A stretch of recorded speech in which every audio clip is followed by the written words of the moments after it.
আসসালামু আলাইকুম। জমিদার বাড়ি যাওয়ার পূর্বেই আমরা পথে এই মঠ বা মন্দিরটা দেখতে পাই। এটা অনেক আগেকার। তো এটা দেখে আমরা জমিদার বাড়ির দিকে রওনা দেই এবং এটা জমিদার বাড়ির পিছন সাইড। এইখান দিয়েই আমরা মূলত ভিতরে প্রবেশ করি। তো এটা হচ্ছে জমিদার বাড়ির ভেতরে পুকুর, বড় একটা পুকুর আছে এবং এটা ধরেন দোয়ার বলা যেতে পারে।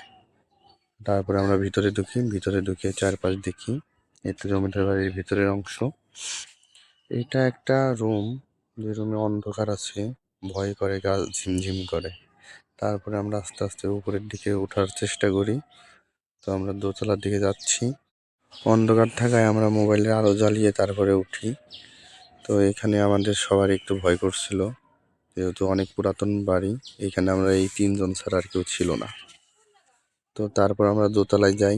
দোতলায় গিয়ে ভালো একটা পরিবেশ পাই। তো সেইখান থেকে আমরা তিনতলার ছাদে যাওয়ার চেষ্টা করতেছিলাম। তো আমাদের মনের ভিতর ভয় ছিল, যাবো কি যাবো না এটা ভেবে পরে ভাবলাম যে যাই। পরে গেলাম, ভাবলাম যা হবার হবে, তাই ভেবে আমরা তিনতলায় গেলাম। তো সেইখানে অনেক অন্ধকার ছিল এবং গা ঝিমঝিম করছিল, বাদর উঠছিল। তো তারপরেও আমরা যাই। তো তিনতলার ছাদটা যাওয়ার আগে সিঁড়ির ওইখানে ভাঙা ছিল। তো এটা দেখে আমাদের ভয় করছিল, চারপাশে ভাঙা ভাঙা পরিবেশ। তো তারপরে গা ঝিমঝিম পরিবেশ।